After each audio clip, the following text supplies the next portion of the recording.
There are certain nutrients, there are certain minerals in the sap that are mobile, and there are certain that are not.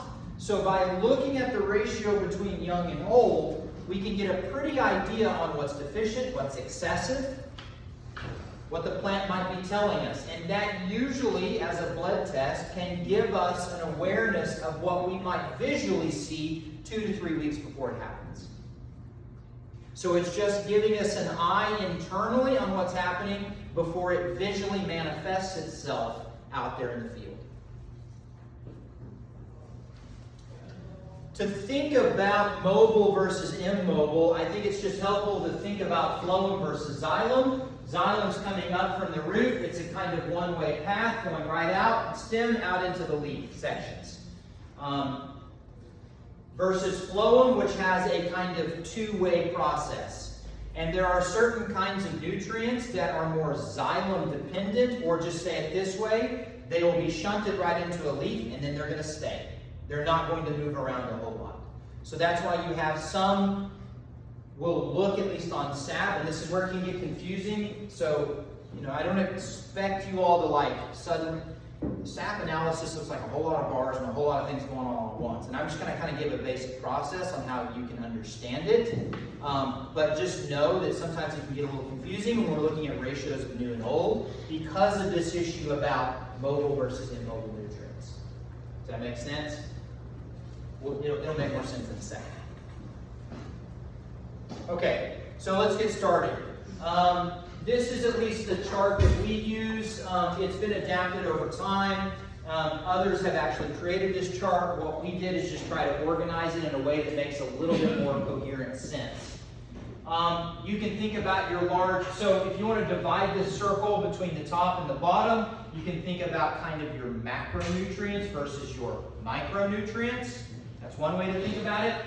You can also divide these two between your main anion and your cation. So cation being your positively charged molecules versus your negatively charged anions.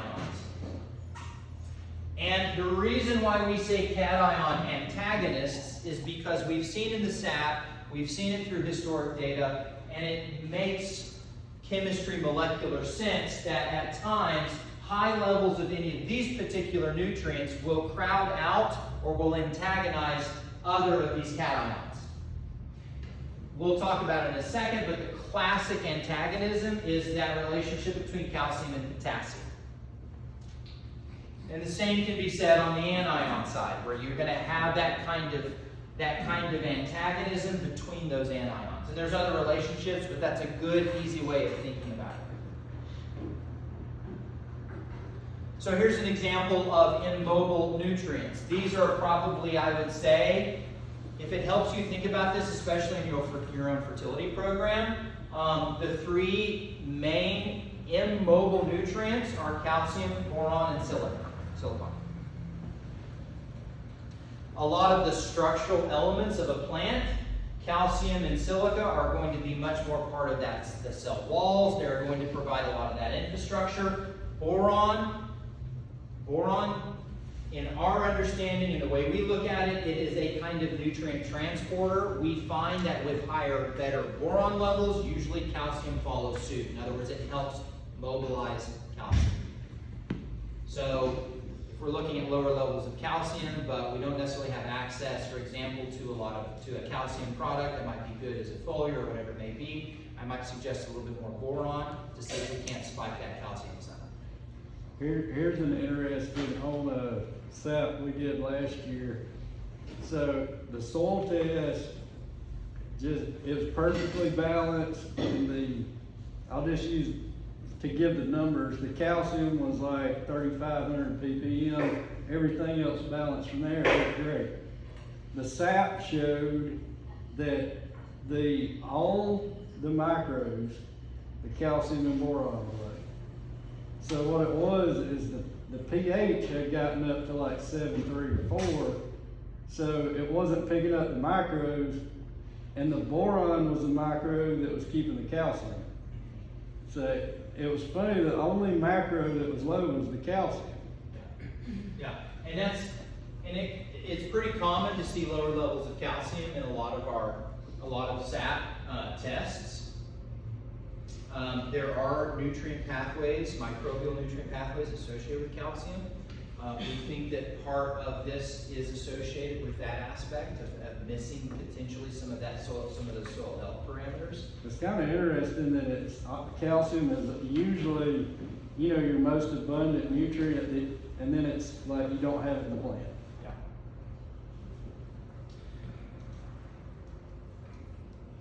Let's talk real quick about like antagonisms and how that might help you think through your system as well. This is a little bit more of a conversation around what we could consider like different maturation stages or critical points of influence in a plant. But calcium and potassium, two incredibly important nutrients for generally any crop.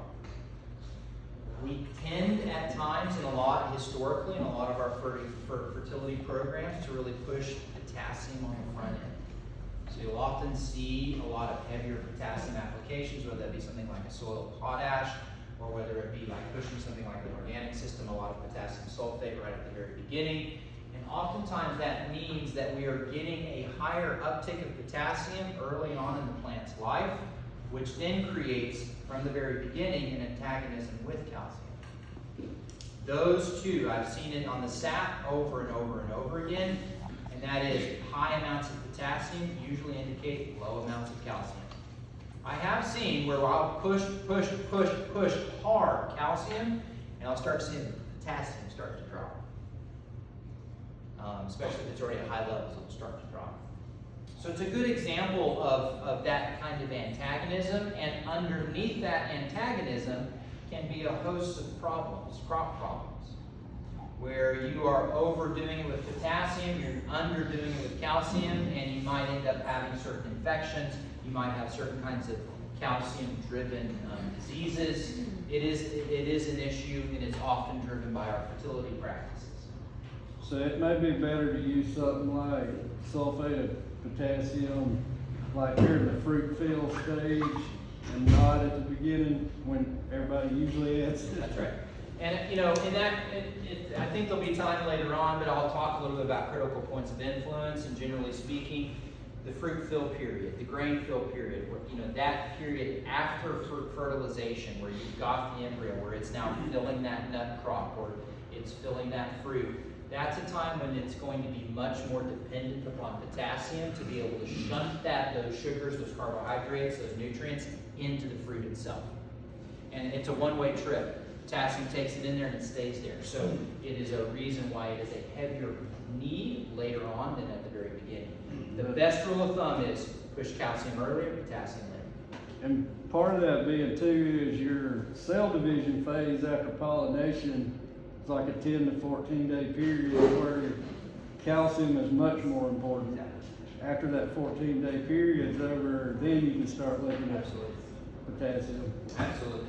What are your blueberry management schemes kind of look like? Because I mean, typically in the soil, we want to try to keep as much calcium out.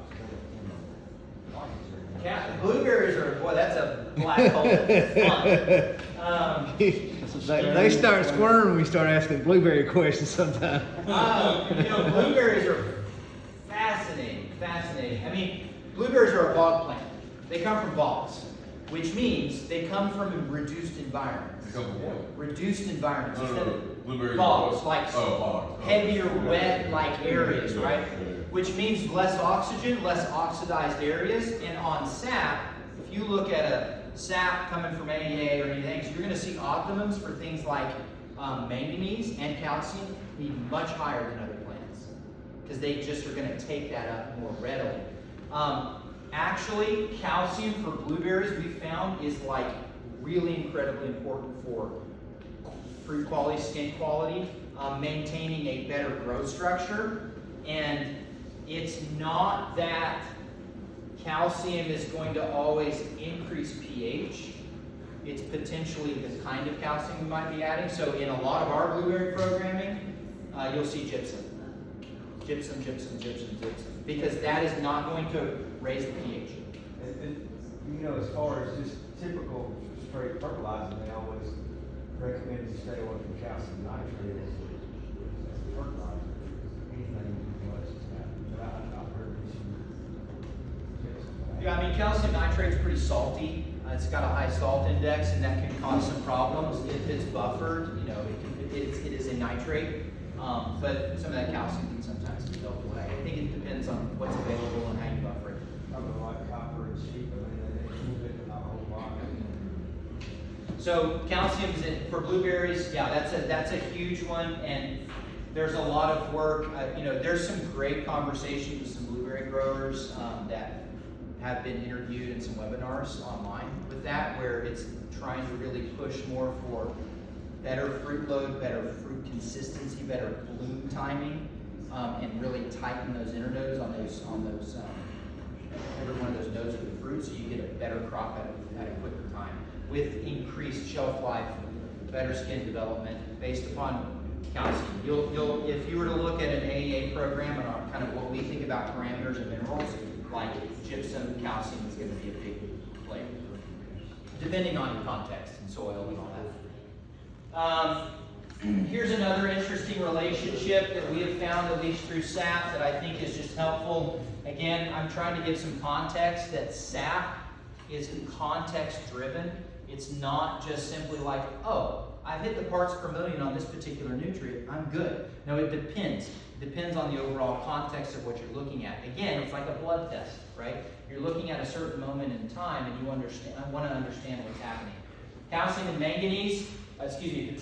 manganese have a relationship in which manganese, it appears to actually help just regulate potassium. So higher and better levels of manganese means that your potassium is going to be better regulated and not spike and not be so high as it could potentially be.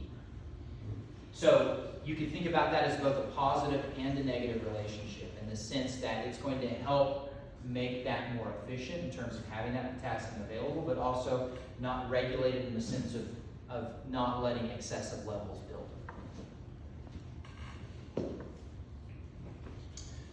So a couple of things to kind of just at least think about here.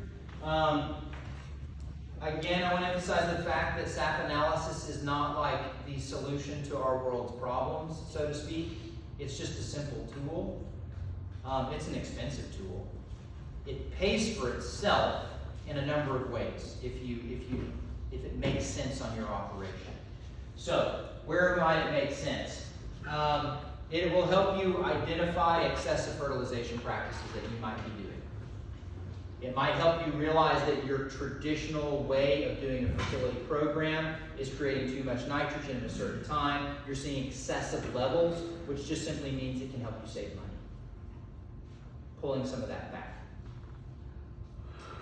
It can also help you just identify limiting factors. So in the case of, we've found some really interesting correlations of certain kinds of micros and helping other macronutrients get into it, boron being one of them. So if you're seeing potentially excessive low levels of boron, that's a limiting factor potentially for calcium. If you're constantly seeing low levels of magnesium, where it's just constantly really low, you know that your plants aren't as efficient in protein synthesis, but most especially photosynthesis, right? So there's a number of ways in which it will help you identify what potential limiting factors might be in your plant. Obviously, it's going to help identify deficiencies. If those things are low, they might be low because something else is excessive.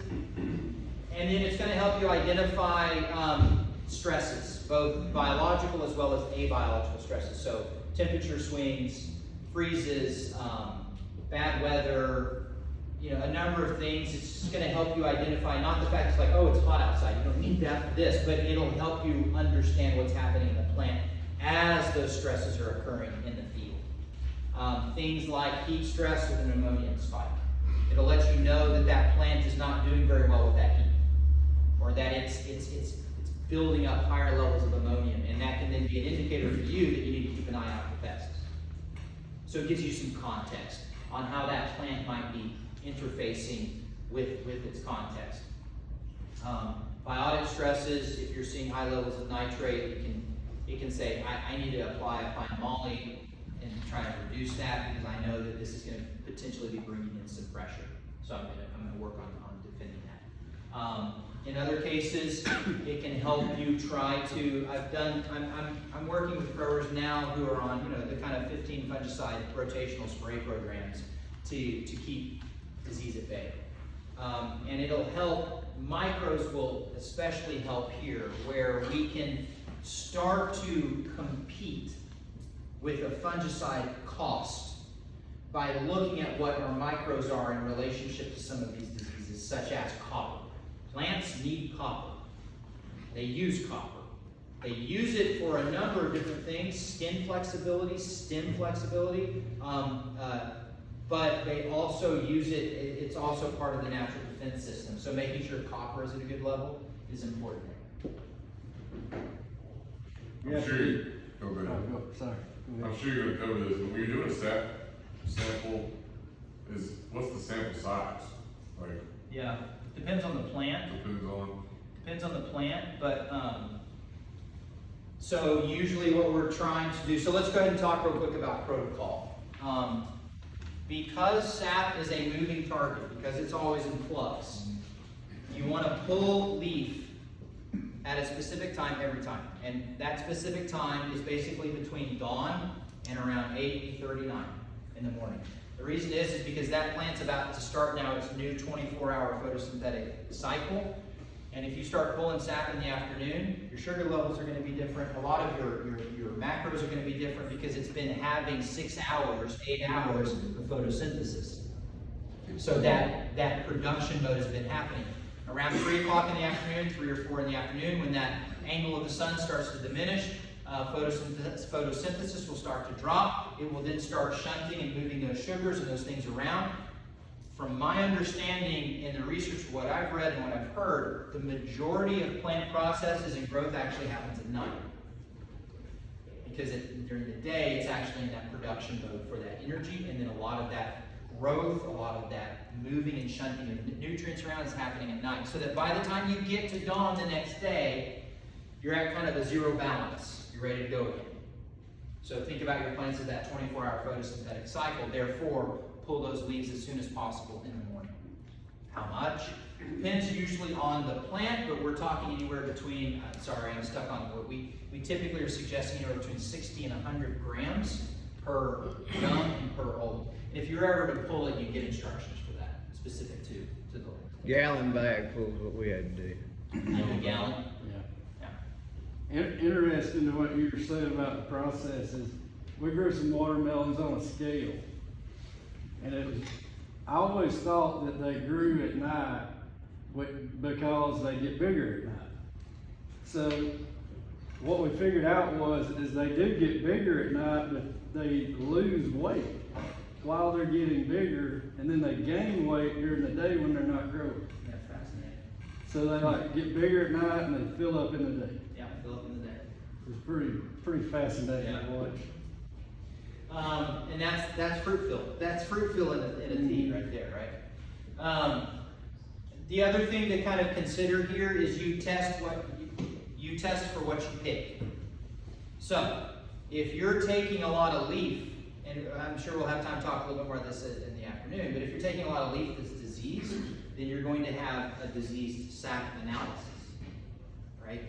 So usually we're going to be looking for, we'll talk more about this in the afternoon, we're looking for normal leaves, unless you're wanting to actually test for a particular disease problem. So, with this mess of different elements that we're looking at, and to kind of demystify this, I still think it takes a while for us to adjust to thinking about this, but just to try to demystify the whole thing, I'd like to at least go through a process on how I look at sap in a kind of step-by-step method, so that we can at least know where we want to look from time to time if we're getting any of this sap. So just for reference here, I just pulled a sap. This is of corn, and it's over 3 different dates of the same field. So this is, this would be, and it might be a little confusing with the numbering here, but this would be the earliest date, this would be the second date, and then the latest date. So in terms of how I'm looking at this, what's happening is that it's just building a new sample on top of the other one. So earliest is at the bottom, and the most recent is at the top. Does that make sense? So if this is spread out from like May until August, this would be May, this would be June, this would be August. And again, light colors, light green is young leaf, dark green is old leaf. Now, what I'm going to do is actually jump around here a little bit, just because I'm going to focus on plant systems and less on just like a linear walk through the nutrients. Got 10 minutes before lunch, so let's do photosynthesis. The first thing I'm going to actually just kind of naturally look at is, how do my elements look in terms of photosynthesis? We talked about the emphasis of level 1 and the importance of that, so let's just look at what we want to see here. First thing I'm going to look at is magnesium. You can see that early on, we caught a sample in which our old leaf was already banking into the window of optimums. And the new, when we took it, was in the process of getting there, but that ratio is pretty wide, suggesting that maybe this is a little bit of a slower uptake on the new growth. Then notice how we continue to have that. We have a diminishment of magnesium. So at this point in the case, I might be a little concerned, because not only the young has actually expanded a little bit, but I've dropped in my old. So I'm potentially looking at lower levels of magnesium that are available to the plant. And then notice this flip. You get a flip in which now the young has more in it than the old. And that just simply suggests that we're seeing a renewed vigor of growth in that plant later in the season. I don't have the data in front of me right now, but that probably suggests either renewed growth, it could potentially be a good rain event, it could also be a foliar. But more in the new versus the old suggests with magnesium, it's a somewhat mobile plant. It can be mobile, and it just suggests that we're seeing some vigor, some growth here. The next thing I'm going to look at is our nitrogens. And let's just take a quick moment to spend a bit of time on nitrogen. So in most SAP analyses that you'll get, you're going to see ammonium nitrate, the N in nitrate, which is just simply the actual nitrogen in it, it's taking out the oxygen, and then total nitrogen. Total nitrogen is a combination of ammonium, it's a combination of nitrate, and then it's a combination of complete proteins, amino acids, whatever else has a nitrogen in it. Now, this is really helpful for understanding that relationship of whether you have too much nitrogen or not and what's going on there. What I want to see, and what I think all of us should at least go for, is to constantly be pushing for our ammonium and our nitrates to be as close to the low level as possible. You know, we might look here and think, oh, this is horrible, something bad's happening. Not necessarily. It depends on what our total nitrogen is doing. So what we want to see is low levels of nitrate and ammonium and higher levels of total nitrogen. Does that make sense? If I start seeing as a percentage more, like greater than 40 or 50% of nitrogen and ammonium as the total percentage of that total nitrogen, then I'm going to start getting worried about pest pressures. I'm going to start getting worried that there's something going on that is blocking that nitrate or that ammonium from being synthesized into amino acids, complete proteins, peptides, that kind of a thing. So if we look at this example, you can see that early in the season, look at that, we've got a strong spike in nitrate. You can see it here. We also have our ammonium is not as strong, but it's still pretty strong. And then look at our total N. Now, let's just do a quick calculation. So I'm going to add 130, let's just do the old leaf. I'm going to add 130 to the N in nitrate, which is 302. So that's going to give me 430 parts per million of the N in nitrate and ammonium. You follow me so far? Mm-hmm. Okay, so 430. What's my total nitrogen in that same moment in the old? It's roughly 2,200 parts per million. What's the ratio on that? Yeah. So we're okay. 1.5. I'm not too worried at this moment. Early growth, we're below a 40% threshold there. I am still thinking that we might be having some limiting factors, but I'll return to that in a second. Overall, I'm seeing my total nitrogens at a healthy level. and I'm seeing that over time, those are still doing pretty well. So total nitrogen is where I tend to focus more of my attention. So nitrogen is part of that photosynthesis. What else do I want to look at? Let's look at iron and manganese. So there's our iron and manganese right here. And we can see that you can see overall across these three samples, we're not quite getting it, right? We're keeping at a little bit of a lower level. You can see that here we get this first immediate push. You will often see early, immediate, good amounts of some of our reduced things like iron and manganese. You'll see a better push, and then all of a sudden it drops back. What age are you taking that first sample? Do what? How was that plant when you're taking the first sample?